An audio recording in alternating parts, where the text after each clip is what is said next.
Hello everybody, welcome back to the OAG RC. I'm Craig, thank you very much for stopping by the channel today. It's time for another RC lineup catalogue, volume 2 for 2024. There are some great RCs coming up later this year and the beginning of 25, kicking us off with this beautiful Porsche on the front cover. Let's get stuck into this and see what's going on from Tamiya. Right, first cover, a double page spread of that beautiful Porsche 956. It's also got, down the bottom here, the Mercedes-Benz C11. That chassis sticking around for a little bit longer, but this is super cool. And they've changed there was a Rothmans decal that was across the front, and of course, no longer allowed to do those sort of advertisings on anything these days. So they've replaced that with just a decal that's very similar, just says racing on it. I wonder whether that paves the way for the coveted 959 that everyone wants to see. What I like about this particular chassis are these front wheels, these disc wheels on the front.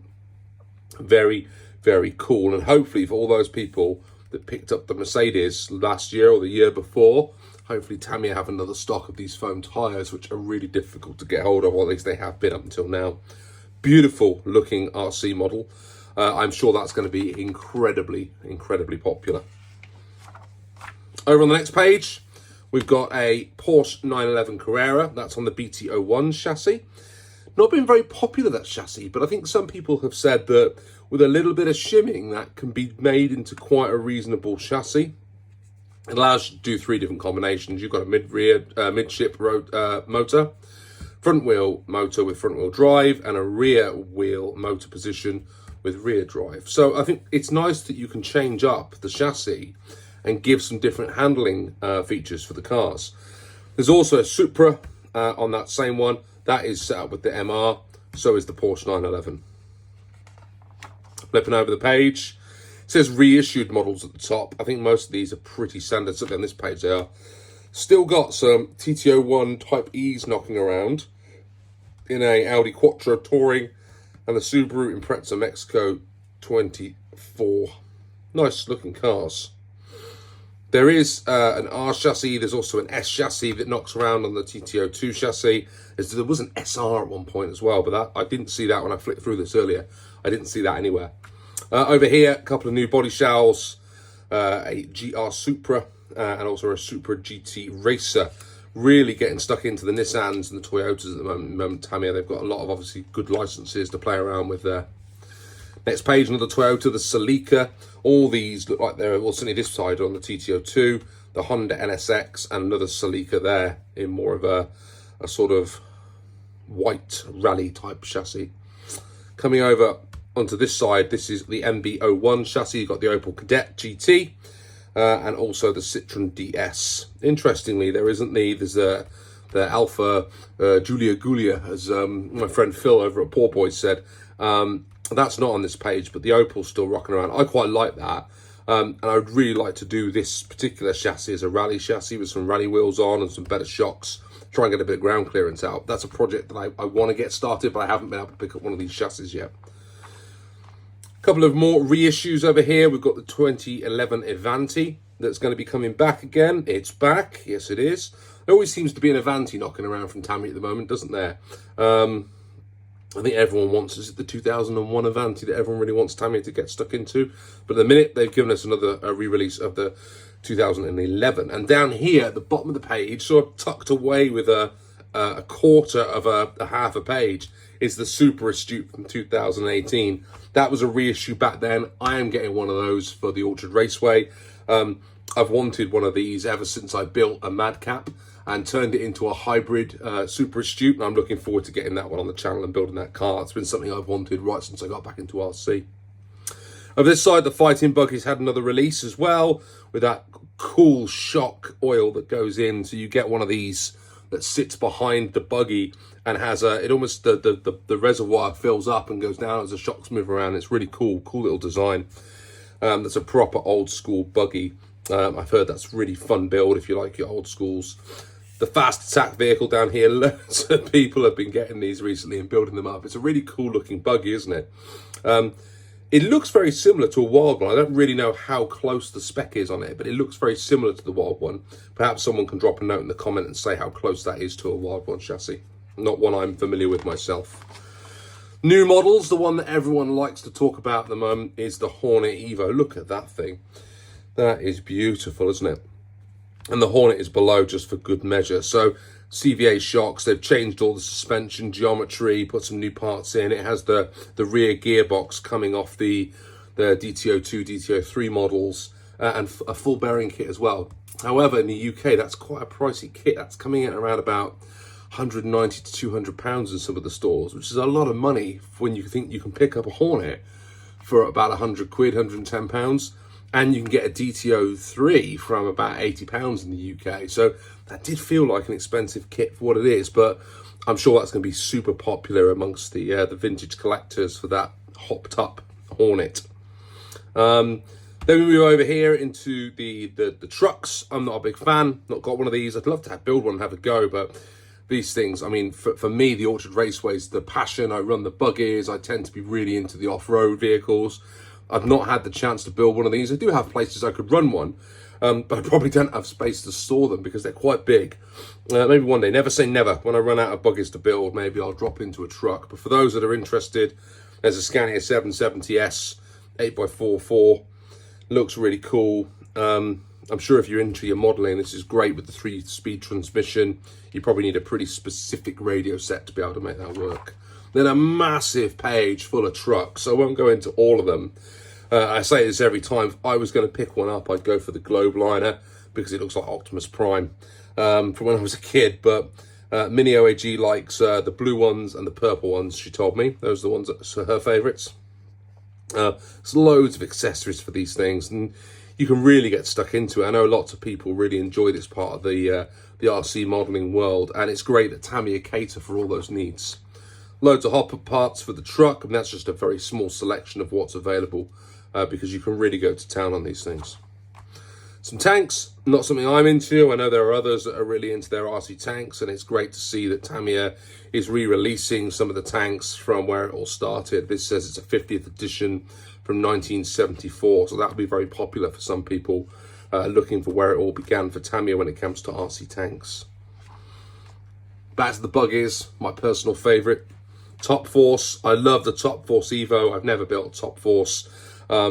It's like an Evo with a few of the bits taken out, but what a kit. You've seen this recently go around Addam's Playgrounds track, and it was an absolute beast. It really was good. So, you know, it's good to see that being reissued again for another run out. The egress down here is still kicking around. I do have one of those to build on the channel at some point. I've got a black edition, and I'm really looking forward to getting stuck into that. The Avanti Black Special is still around, which is great to see. So there'll be 2 Avantis out at the same time, which is pretty cool. And the Manta Ray, that kit is priced so well. About 125 to 140 pounds in the UK. That's a really capable buggy. That is the same genetics as the Top Force and the Top Force Evo. And it really is a fantastic bit of kit. And actually, it might have been that one that Addam put around the track, not the Top Force Evo. But if you go and look at Addam's videos, you'll see one of these chassis going around his track, and it's just fantastic. The way it handles, I want to get one of those on the channel. Not been able to get hold of one yet, and I've got the funds to do it. It's like everything, isn't it? There's so many things to buy, and you have to pick and choose. You know, I picked the Super Astute as my next purchase because I've always wanted one, and I don't think that's going to stick about. Just hoping the Manta Ray hangs around for a little bit longer so I get one on the channel.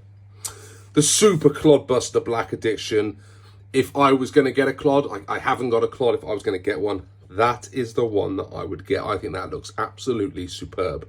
I know there are people out there that would prefer the original Clodbuster in the standard livery, but that's the one that I would pick because I think it just looks super cool. Next page, the BBX. Loads of people were talking about that when it first came out, but I've not seen many people talking about it since. I think, I personally think the price point of that has put a lot of people off picking it up. And while there was some initial good reviews, I've not seen anybody revisit it and sort of talk about how they're getting on with it. you know, a couple of years later. And it's one of the frustrations I have sometimes with some of the review channels is they bang out a great review about the product and they say it's brilliant, and they never go back a year later and say, actually, this is how it's running and this is how I'm getting on with it, and here's the problems that I've had with it. Because that's really, for us hobbyists, that's what we want to know. What goes wrong? What do I have to fix over time? How easy is it to get the parts when something breaks? So it'd be great for some people that have got some BBXs to drop some notes in the comment and say about how they're finding that thing holds up in terms of robustness. For £300 in the UK, it feels like an expensive kit. But I am tempted. Every time I get some cash to get another RC, I'm tempted. It always gets me pretty close, and then I swerve off in a different direction because I get put off by the price. The Wild One blockheads and the Hot Shot 2 blockheads, both still sticking about. I wasn't sold on this one, and I think up here you can see the standard Hot Shot 2 livery, and that got a lot more attention, I think, than this one did. They probably should have released those the other way around. I think Tamiya didn't do that because they wanted to sell this thing, and then they bought that out afterwards, and I prefer this one. If I was going to get one, I'd get that one. I wouldn't get this. But I do like this one. I keep circling back to this and going, should I get it? And then I just think, you know what? The Wild One looks like such an iconic Tamiya buggy. If I had to pick, again, I'd probably go with the standard one. I wouldn't get the blockheads one. But I know people who have got that, and they really do dig it. So it's cool. Down here, we've got the Buggy Champ. We've got the Wild One Standard. The Nova Fox is still kicking around, and I do want to pick one of those up at some point. Again, another car that comes down in price. Sometimes you can see that for £140 in the UK. And then sometimes it jumps back up to like 180, 190. The Boomerang is still on the page, which is great. And then we've got the off-road car lineup over here. It carries on. We've got the Blackfoot, the Superclod, the Monster Beetle, the Blitzer Beetle, Rising Fighter, Grasshopper. Are we going to see a Grasshopper Evo at some point? Who knows? I mean, it would make sense, right? These two run on such a very, very close set of chassis. Why wouldn't you give that the Evo treatment as well at some point? Maybe, we'll see. The Frog's still kicking around. I love that buggy. That buggy's awesome. It is vintage through and through, but it handles so much better than these other guys do. It's a really nice drive. And if you haven't got a Frog, you should check it out. Sound Scorcher, never owned one. Hear loads about it. I think they're great. The Subaru Brat's supposed to be brilliant. It's based on the ORV chassis, which is similar to the Frog. The Holiday Bug is built on the DTO2 chassis, which I personally think is a great one. Everyone knows about Mini OAG's Holiday Buggy Dirk, which is an absolute brilliant thing. It's been hopped up all over the place, and it is really definitely worth picking up one of those chassis if you can get hold of one. They're really cool. Grasshopper 2, Super Sabre, Hot Shot, Super Hot Shot. Really would like to get one of those, but again, it's pricey. They're like 250 quid. You have to pick your battles sometimes, right? You got to pick your battles. Thundershot, the VQS, you've heard me say it before, it still sticks about, but I cannot believe how difficult Tamiya's found that thing to sell, because they priced it at £320 in the UK. It was just too much. If that thing was priced at 200 or 220, I think it would have sold a lot better. It's a shame, because I think it's a really cool buggy. Thunder Dragon, love mine, love this chassis. And the XR33 Combat Support Vehicle. How cool is that? Whew. Loads of buggies. But some people say Tamiya aren't focusing on buggers anymore. There's loads of off-road vehicles. The TTO2B chassis still hangs around, and they still have this wonderful BR kit, which I do think is phenomenal. If you are into hopping up your buggies, this one offers such a good set of hop-ups. To build that kit with all the hop-ups would cost you hundreds and hundreds of pounds, and you can pick one of those up for about £300. I don't know how much better that'll be over a standard TTO2B. I'm not sure. The TTO2B is pretty compelling out of the box. I like mine. I think it's a really good kit. But that, if you're into hop-ups, it's a great place to go. TTO3 still hangs about in its 3 different variants, the 2 buggies and the truck, which is great to see.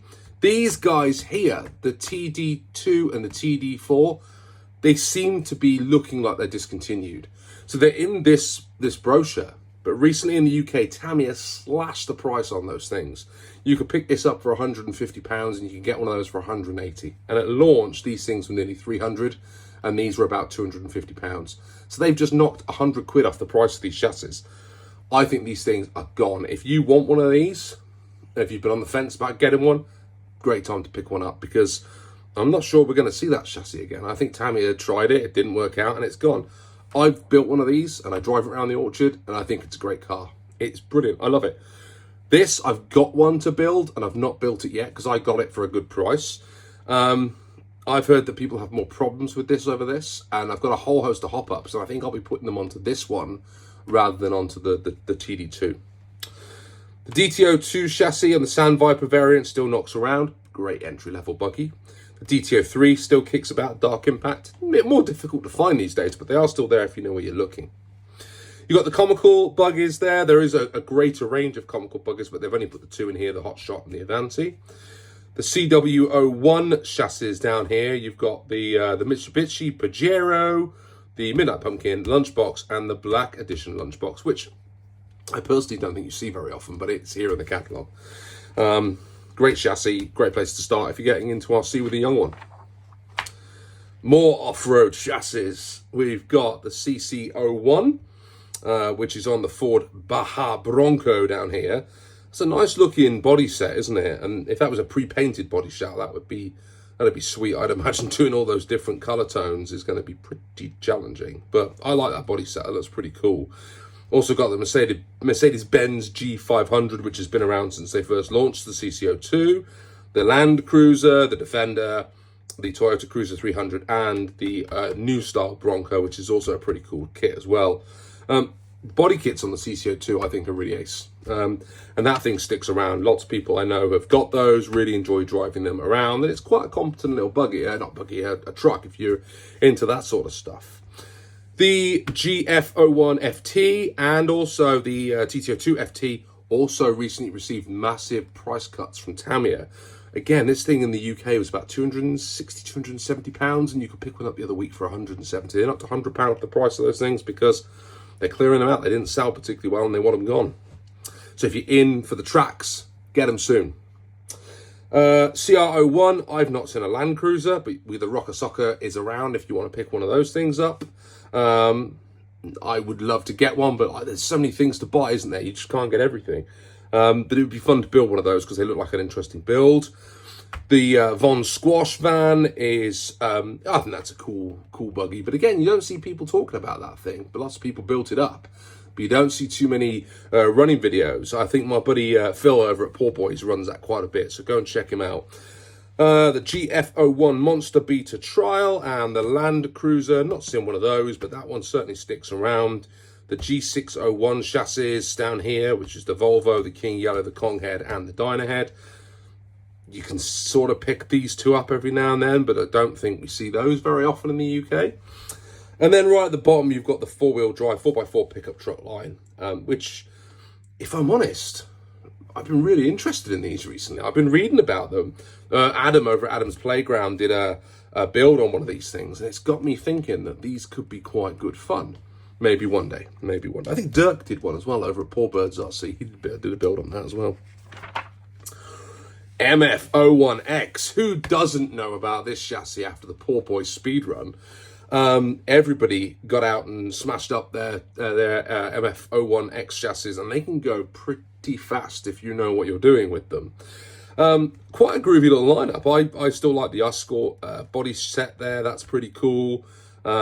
And the Golf one's awesome as well. I've got the Beetle one for me, and I'm going to be painting that up at some point over the winter and getting that ready to rally at some point next year.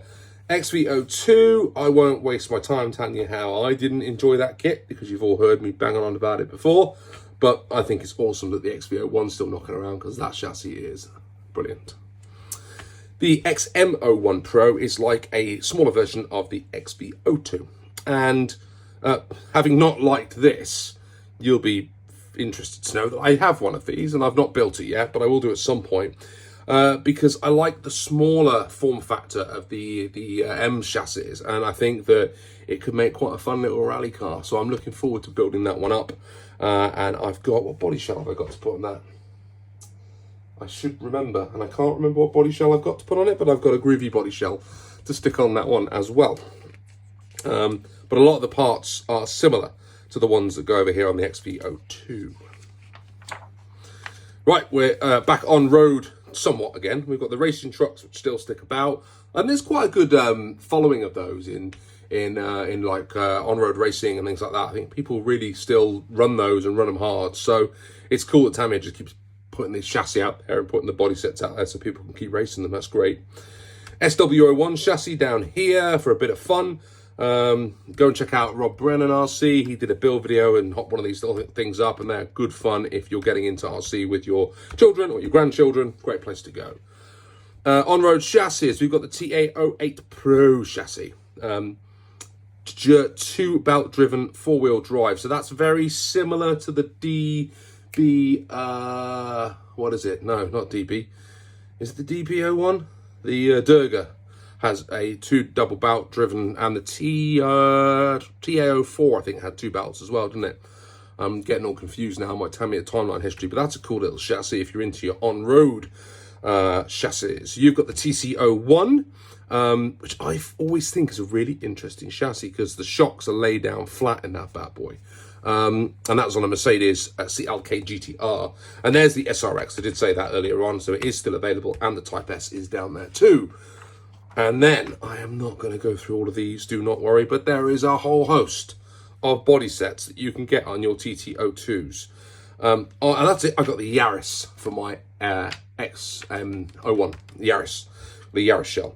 The Lancer 037 Rally is still on here, which is on the TA2S chassis. So you can still get a TA02 chassis from Tamiya today, brand new, which is great to hear. Great, and I hope that still sticks around because I really want one of those at some point for my rallies. Loads of offerings, rally cars, race cars, road cars, you name it. The TT02 has the lot. MB01 chassis is still sticking around, and there is the Gulia Sprint and the Abarth and the Citroen DS. I think that could be a good fun chassis to rally at some point. The concept chassis are still around, which is good news for people who enjoy running those chassis. You can still get them, and you can still do stuff with them. The MO5 and the MO6 are still on here. They're still in the brochure. I heard that Tamiya were getting rid of these chassis. They haven't yet, but they are becoming more difficult to track down. So if you want one of these, my advice is get one before they go. Because I think this is where they're going for the future, not here. And we've come to the end. On the back page, lovely shot of the Hornet Evo to finish. And that was your front to back of the Tamiya RC lineup for 2024. Thank you for watching. See you all soon on the OAG RC. Bye for now.